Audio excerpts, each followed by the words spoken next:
I'm Carol Cohn, and welcome to Purpose 360, the podcast that unlocks the power of purpose to ignite business and social impact.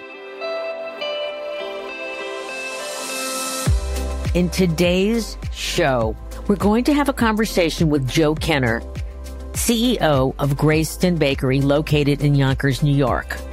You probably don't know Greyston, but I bet you have tasted their yummy brownie bites in all sorts of different flavors of Ben and Jerry's ice cream.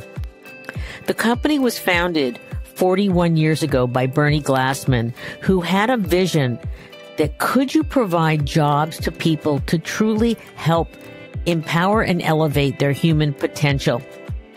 Well, that idea became open hiring, and open hiring offers a job to anyone who wants one. No resume, no interview, no analysis of a past history, just an attitude to want to work. So please join me for this provocative and exciting and inspirational conversation. So welcome to the show, Joe. Thank you so much, Carol. It's good to be with you. It's great to be with Joe. I have been a fan of Greyston ever since it was founded. You're in your 41st year this year, aren't you?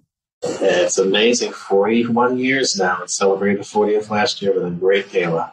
This company is so extraordinary, and we're going to talk about their commitment and desire to something called open hiring, to make really open hiring one of the preeminent hiring policies in this country. But let's go back a bit, because I want to know a little bit about Joe. Who is Joe, and what drives you to do this kind of work as the leader for Greyston? Yeah, it's a good question. And I tell people a lot, my path to Greyston was not a straight line, probably like most people's career. I started out in corporate America, Fortune 50 companies on Wall Street, spent time in government, both at the local and county level, in the elected and appointed office, and literally just happened to fall on Greyston, meeting my predecessor and some other folks that worked here. So yeah, we've had the great fortune on the show to find people that are at a point in their careers where it's like the perfect intersection of all the things they did. So let's just talk a little bit about Greyston. What does Greyston Bakery do in terms of its products? You gave the best introduction I think anybody could give in terms of the actual products, the physical products that we make. So Greyston Bakery, it's a for-profit benefit corporation. It was actually the first benefit corporation in New York State. Congratulations on that. That was great. Yeah. That's amazing. So we're a certified B Corporation, which just essentially means we rise to the highest standards of transparency and triple bottom line focus of people, planet, and profit. But as you said, we make those amazing brownie inclusions, those brownie pieces that go into the Ben & Jerry's ice cream. So if you've had a chocolate fudge brownie, Ben & Jerry's pint, or Netflix and chilled, or mint chocolate chance, those are our brownies in there. We have also packaged brownies that are sold in places like Whole Foods and Kava, both regular and vegan flavors. But I would say the third product, which I'm sure you'll get into, it's really the people that we hire that are brought in through our open hiring process for our bakery apprentices. So why don't we just jump right into it? Because at the core of Greyston is this open hiring process, and it is extraordinary. So can you explain it to our listeners? Yeah, it's very simple, Carol, but it's profound at the same time. And even being someone who's come from corporate, it might be a little startling. But here's the elevator pitch for open hiring. First come, first hired. And what that means essentially is all someone has to do, now we can do it online, but you just put your name on our job list for the bakery apprentice positions. Just your name, phone number, email, things like that. And when the next job becomes available, when we do our call-ins for production, if you get the call, you got the job. We don't do background checks. We don't do interviews. You just report for orientation, and that begins the first day on the job. We will train you. All you have to do is be willing to work. The idea behind open hiring is just to give folks that opportunity, not the promise, but the opportunity at a shot at having a sustainable career, earning a sustainable wage. And I watched the video, Wide Open Dreams, and it is, I almost, your point about get some ice cream, get a tissue, and watch it. Because to see the incredible potential just absolutely in front of you, and the pride and the confidence growing in each individual is just the way we should be across this country. And so I know that you talk about that there's 10 million people out there that want a job. And then there's all these jobs that want people. And why aren't they connecting? So let's go to the derivation of open hiring. And I'd love you to talk about Bernie Glassman, because he saw this in his mind and in his heart. Greyston was founded on an idea. We were founded in 1982, so as we said, we're celebrating 41 years. He saw a need in society, and his idea was that, why is it that we have so many folks on the streets that are homeless, that are looking for work, want to work? That's the key piece here, but cannot find opportunities to get a sustainable job because of our own discriminatory practices against folks who are formerly incarcerated or are homeless. He saw it as an injustice that, we have people that want to work but can't work because they're excluded because of their past or their backgrounds. He decided, I'm just going to pull in those folks who are on the streets looking for work and just going to ask them, if you want to work, we'll teach you a skill. And with that skill, hopefully that can change your whole trajectory in terms of employment and having a thriving career. That's how open hiring came to be. Bernie saw it as, the one way we could give people hope, the one way that we could change somebody's lifetime trajectory is through that one job. How many people have come through this incredible journey? You think about 40 years, right? Now the bakery has about 120 employees, 80 are the open hires. So you just, over time, literally hundreds of folks have gone through this bakery. And it's not just, as we like to say, it's not just the people we hire that are impacted. It's the families that they're connected to. It's the communities that they're a part of here in Yonkers, New York, and the surrounding area. So we're not just impacting that one person. It's literally all the families that are connected to them. So we're talking thousands over years that have been impacted by Greyston. And I know that you actually have data that talks about how long it takes to hire someone and do they stay, et cetera, et cetera. So let's talk about, you've got a new person, you're at a conference and you're meeting a CEO or a head of HR. What are the 6 things that you're going to say to that individual that why they should consider the open hiring model? The one thing that everybody is having a challenge with these days is through this so-called labor shortage. People need good people to work for them. 10 to 11 million unfilled jobs. 2 unfilled jobs for every officially unemployed person. Meanwhile, we've got all these people on the sidelines who want to work but can't find opportunity. So what open hiring does is it opens that door to not only good people, but diverse talent as well. So I would say, first and foremost, you're going to get a good person who's going to stick with you because when everyone else said no, you said yes. So there goes that whole challenge we have of turnover. It doesn't go away, but it makes a nice dent in terms of the churn that you see in terms of people leaving you. So that's one piece of it. The second piece is we've seen this at the Body Shop. And Body Shop, by the way, when they first started open hiring in the distribution center, they cut their turnover rate by 2/3. The second way, I'd say productivity is going to go up. Body Shop, in their case, went up 13%. And then, obviously, your time to hire goes down significantly. On average, it takes 30 days to place someone. What we're seeing with our partners, 5 to 10 days.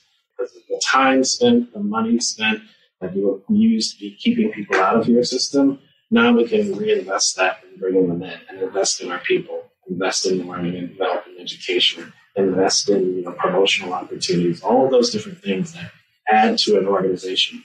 And that's win-win-win. You win as an organization, a person wins, that you employ, and that society wins. Because most likely these are the folks that are on public assistance. These are the folks that are probably have gone through the criminal justice system. So now we're dealing with the whole recidivation issue. How does it make you feel? You are head of this organization. You're really getting traction with the model and the ecosystem being. How do you feel when you come to work? It's so great to be a part of an organization and contribute at some level, whatever that expertise is, to see, meet your product. We have these amazing brownies, yes, but when you can actually see, someone like, Shauna, who, had mother of 5, who was about to give up her kids, she couldn't find a job, so she didn't know what to do, but she got the call from Greyston. Fast forward years later, she has all her kids, and P.S., she's also a supervisor. And that's incredible. It's inspiring. Yeah, absolutely. I'd love you to talk a little bit about Shauna, because in the film, she talks about, I wasn't, I didn't have the resume. I wasn't a guy, it's like all these things she wasn't, and she was just getting turned down again and again and again and again and again. And then she came upon Greyston. Can you just talk a little bit about her and those 5 kids too, the trajectory of their life that was changed? Yeah, she was really at the bottom when she came to Greyston. And her exact words were, I didn't have an education. I didn't have the experience. I wasn't male. And she says, when everybody said no, Greyston said yes. Yeah. And it was to the point, I think 5 kids, 1 with special needs, single mom, just trying to do the right thing and get a job. Good person, smart as anything. But she just didn't have that profile, whatever that profile is, to get a job. And to the point where she had to think about giving up her kids. Her kids. Oh. How, just as a mother, and I'm a father, how do you get to that point in your life? It was to the day where she was about to make this tough decision that she got the call from Greyston for the PM shift. So for a mother of 5 getting that kind of an opportunity in the PM shift is amazing. And that began what was an amazing trajectory here at Greyston. She has her kids. She has a home. She's earning money. She's gotten promoted. She's loving her job. She's doing a great job. And she's a great spokesman for us. Absolutely. We want to see other people's lives transform through business, which is just great to see how this is what capitalism is all about, and giving opportunity to folks who want it. So one of the things that you talk about is that you want to create greater awareness of Greyston and the open hiring model. And you said that when you were working with New York State services or local services, and you didn't even know about them. Yeah, I was Deputy Commissioner of Westchester County Social Services. Part of my portfolio was employment. And I knew nothing. And here is this thing in my backyard, literally in our backyard, in the largest city in the county, and we knew nothing about it. It was by happenstance I met a woman, Catherine Harris, who worked here before she passed away. Just met her at a random meeting, and she was telling me her story. And I'll never forget what she told me. This is what really clued me in onto Grace. And she said, you know what, the one thing I don't want my daughter to learn are the social services acronyms. And then how much later from that point in time did you actually come to work at Greyston? Fast forward, February 27th, 2018, I started my first day as VP of Programs and Partnerships. And then how many years before you were made CEO? So CEO, I was appointed April of 2020. A nice time. Right during the pandemic. Yeah, it's a nice. There's no business school class for that one. So I was, but yeah, I was right in the height of the pandemic. I was appointed CEO. And so you had to take care of your people because they were essential workers. Yes, yeah, we were deemed essential. The bakery was definitely deemed essential because of manufacturing. So this incredible group of folks were operating really 24/7 because also at the time of the pandemic, you remember people were at home, they were shopping, online, and amazing enough, this was a tailwind. People were putting those Ben & Jerry's pints in their e-carts, so that was flying off the shelves, which meant The bakery was producing at rapid speed in terms of meeting the needs of our customer. So, at a trying time in our country, and particularly in Yonkers, where we were the ground zero for COVID cases and deaths, people were working while nearly 20 million other fellow citizens were out of work. Yeah, really had to write our own playbook as we went along. And you did it successfully. How did your colleagues, a year later, when you understand the protocols and such, and they're still probably working at breakneck speed, how did they feel about their rising to the challenge? This is when I really learned the value of the team and the people you had on your team. Folks figured it out. They figured out how to communicate. And again, not without our tough times. It was very stressful here. And at one point in time, I wasn't even going to the bakery because we just weren't sure how to communicate with each other. But I would come to my office here at the foundation to communicate with the folks. I mean, we would literally meet every morning online through Teams and Zoom just to talk about what's the latest CDC data telling us. How are our employees doing? What challenges are you facing? How can we support one another? It was a tough time. Yeah. The reason I'm probing on this and going deeper is that I want our listeners to understand that through open hiring, just because someone didn't have an advanced degree, a college education, or maybe they served time, that as individuals, they were committed to the company, that they had their own self-worth, and they came up with solutions. And so open hiring is not just someone who's moving boxes around a distribution center. It's about people bringing their full potential. And, that's why I wanted you to talk about the stories during COVID, because it was hard times. But you also have another part. Can you talk about why did you establish Foundation, and then what does it serve within your ecosystem? So when you go back to Bernie, when he was doing the open hiring process, it wasn't called that just yet. He found that the people that were being employed had other needs. So housing, childcare. So we had a pretty substantial low-income housing portfolio. We had a child care center. So all of this fell under the nonprofit wing of Greyston. But during my time as CEO, when I came in, I felt we really had to focus and almost kind of shrink so we could grow and really focus on our core. And from the very beginning, I knew that our core was employment, inclusive employment at that. So we transitioned all of those programs to folks who had that expertise. And we stuck to what we know best, which is inclusive employment and open hiring. So now what we now call the Greyston Employment Opportunity Center, that's the umbrella under which all of our programs fall in the foundation. 4 prongs, really very simple. 1, fulfilling our mission to unlock human potential, one person at a time through inclusive employment. We want to see the open hiring model replicated. So we have a team dedicated to working with companies to see how they can implement either open hiring or inclusive hiring, which is, kind of an open hiring life. You're getting rid of 1 or 2 barriers to employment and not an open door the way we have. 2, continuing with what we do is workforce education, training, just giving folks trainings in emerging industries here in this area, whether it's building and construction, trade safety, IT, customer service, culinary arts. Where can we have people placed in these emerging industries and get a certification that they can use anywhere in the country? We'll give you the case management support. We'll give you the job development support. 3 is transitional employment.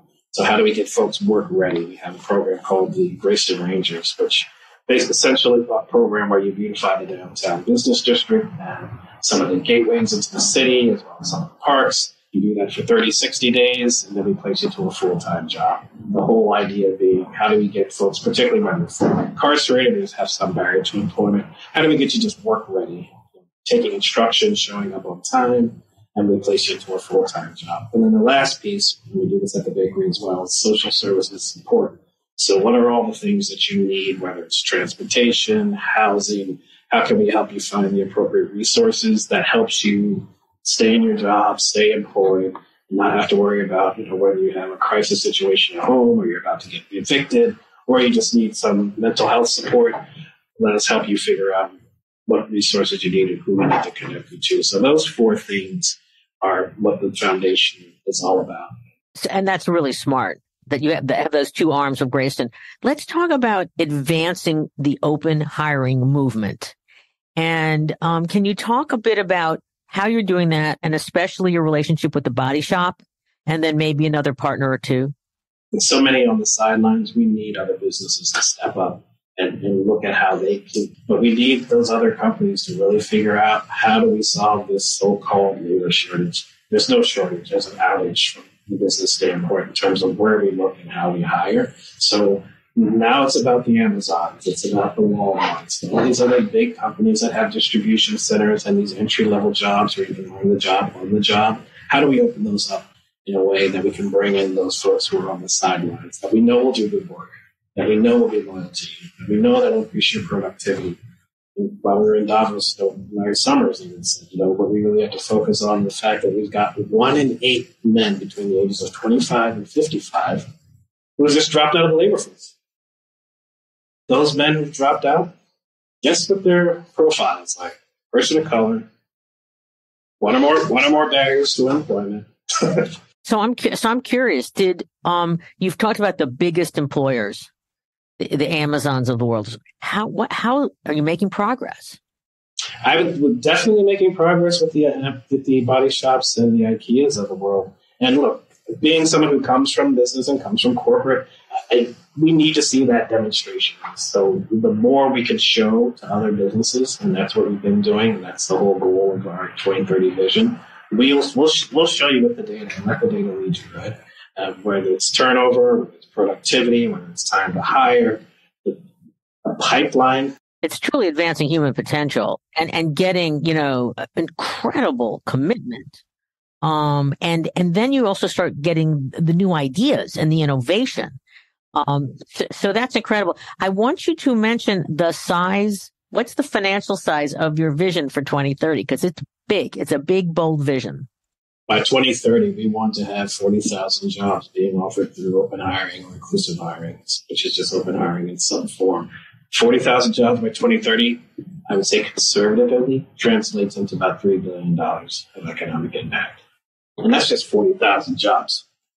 We got millions on the sidelines. I'm curious about, I'm sure you talked about how do you go from 40,000 to millions when you were in Davos? Because Davos is a place where you can have, an incredible efficiency of meetings and such. Can you give us any sort of view of some of the conversations and maybe give us a sneak peek into something that may be happening this year? Yes, well, we were a winner. This is why we were in Davos. Congratulations. Yeah, we were one of the 16 awardees of the Social Innovators of the Year Award, which is just basically a collection and now a cohort of just amazing social entrepreneurs that are leveraging their nonprofits or their businesses to address, some of society's greatest ills. Obviously, our space was inclusive employment. So we were there to share our story, give a pitch about our organizations, and really call on business leaders. And I don't want to be unique with open hiring. We want to share it with folks, and we're more than willing to do that, but you have to make the commitment. How exportable to other regions and countries outside of the U.S. is open hiring as a concept? I'll use the body shop as an example. Body shop started in North Carolina. Now it's in all of the U.S., distribution and retail, UK, Canada, Australia. We have a partner in the Netherlands called the Start Foundation, who's working with smaller companies, but still open hiring, pure open hiring. But 50 and 60 partnerships now, 300 opportunities being offered in the Netherlands.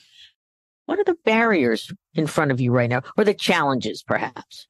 The one thing is just exposure. We're a small organization, so exposure is one of the biggest challenges, and just getting that right. I mean, I didn't know about Greyston, and I was a deputy commissioner, so that's the biggest challenge. Is just letting folks know like a model like this exists and is working and it's been exported. And I would say the second one is just we need bold leaders to kind of think differently. And again, I'm seeing that at Davos, where folks are now looking at innovative solutions and realizing maybe they don't have all the answers, and they need to develop collaborations and partnerships that'll help them get to some of these answers. Here it's like, this isn't the way we do it. Got that. But what are the fears of potential companies to do open hiring? They must fear. Do they fear, oh my God, it's a second chance employee? And they're out there, and that's a good question as well. I think it's a lot of misconception and then fear. So, for instance, I think a lot of companies feel they have to do it exactly like Greyston. No, you don't. I mean, we have no questions asked. We don't care about your background. If you're concerned about the formerly incarcerated, focus on just connected youth. Focus on single moms. Focus on, refugee, whatever works for you. Get it. That's one area where you can do it. Or get rid of one barrier to employment. Do you need the degree requirement for something where they can learn the job on the job, and all you have to do is be willing to take instruction? Just think differently about how you hire and where you hire and where you look to get your talent. I would say the other fear is, to your point, folks think, it's going to be chaos. And what I tell folks all the time is, look, we have people that have gone through traditional hiring methods that have been disasters, and people that have hurt people. Look at the news today. People have hurt people in the workplace, and they've gone through the traditional hiring methods. Think about it this way. Look, we just get rid of the barrier to employment. We don't get rid of standards of professionalism.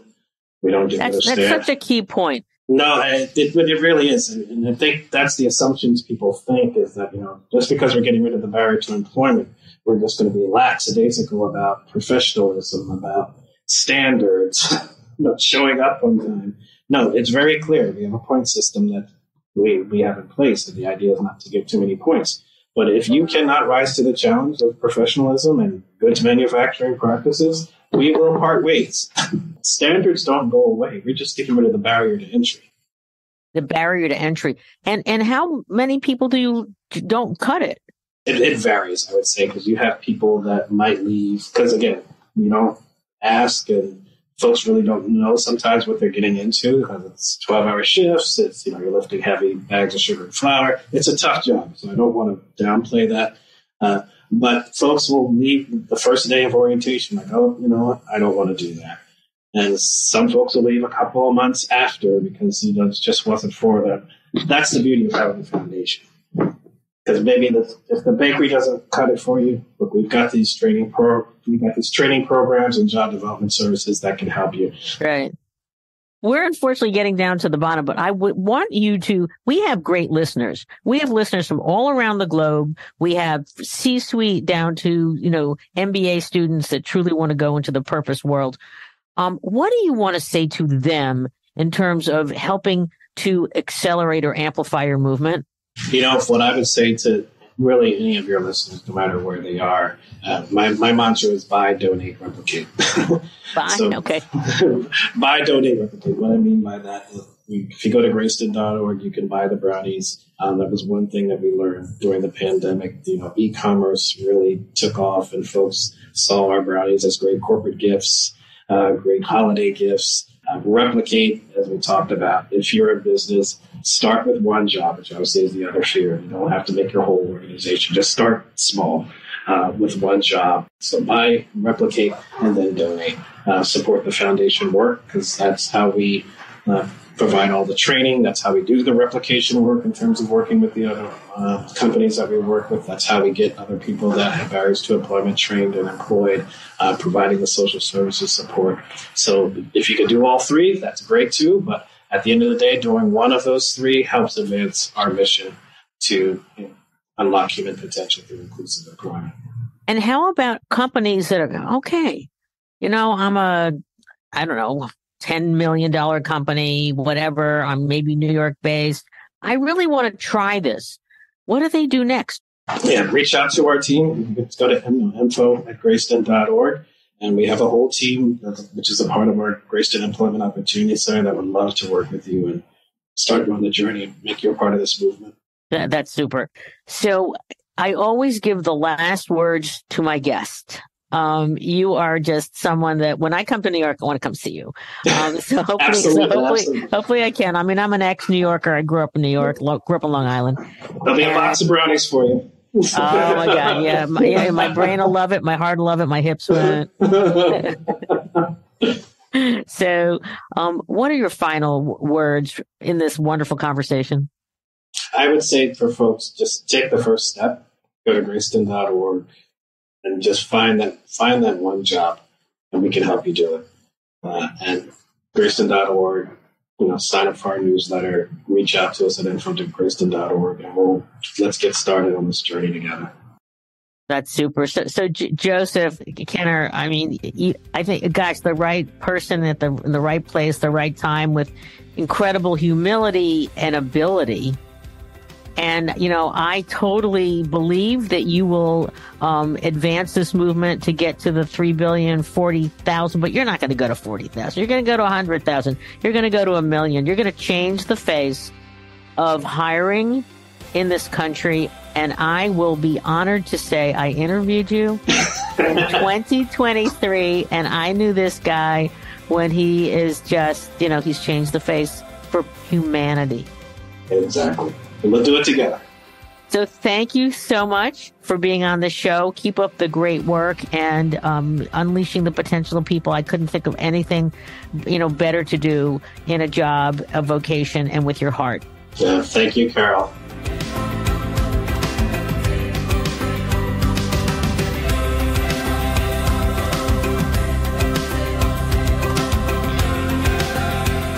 This podcast was brought to you by some amazing people, and I'd love to thank them.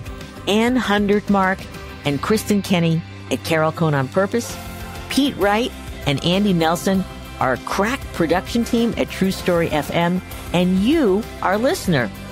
We love hearing from you, so please give us feedback. Let us know names of people you'd like to hear on a future episode. How about some new questions to ask? And also, please rate and rank us, because we really want to be as high as possible as one of the top business podcasts available, so that we can continue exploring together the importance and the activation of authentic purpose. We all know every company, every brand, every not-for-profit must define their purpose, refine it, and activate it and evolve it over time so it has the greatest impact on business, growth, and society.